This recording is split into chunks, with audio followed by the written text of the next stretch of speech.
পুৰস্কাৰৰ বিত্ত আৰু মহিলা আৰু শিশু কল্যাণ বিভাগৰ মাননীয় মন্ত্ৰী শ্ৰীযুত উচ্চপদস্থ বিষয়াসকল সাংবাদিক 2021 বছৰতে অৰুণোদয় আঁচনিখন ৰূপায়ণ হৈছিল।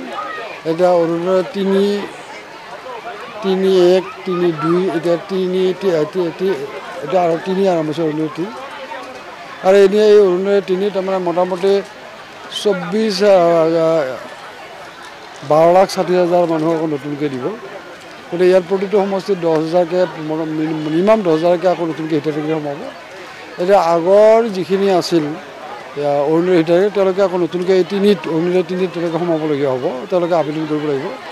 আৰু মই ভাবোঁ এই পুৰণা যিখিনি অৰুণোদয় হিতাধিকাৰী আছে তেওঁলোকে নতুনকৈ আকৌ যিহেতু আবেদন কৰিব দিছে তাৰ নিশ্চয় তাতে যদি কোনোবা যদি তাৰমানে নাপাবলগীয়া মানুহে পাইছে সেই মানুহখিনি নিশ্চয় বাদ পৰিব। গতিকে এইটো তাৰমানে মই ভাবোঁ যে স্ক্ৰিনিং হ'ব আৰু এটা ভাল ব্যৱস্থা হৈছে। মই এইটো বছৰ চৰকাৰৰ এই সিদ্ধান্তৰ বাবে আদৰণি জনাইছোঁ। আৰু এইবাৰ তাৰমানে অৰুণোদয় আঁচনিখনৰ জৰিয়তে যিসকল হিতাধিকাৰী বাছনি প্ৰক্ৰিয়া কৰিব লৈছে এইটো তাৰমানে উৎকৃষ্ট এটা পদ্ধতি তেওঁলোকে চৰকাৰখনে অৱলম্বন কৰিছে। ইয়াৰ জৰিয়তে নিশ্চয় মই ভাবোঁ যে প্ৰকৃত হিতাধিকাৰীসকল এইবাৰ অৰুণোদয় আঁচনিখনৰ জৰিয়তে উপকৃত হ'ব।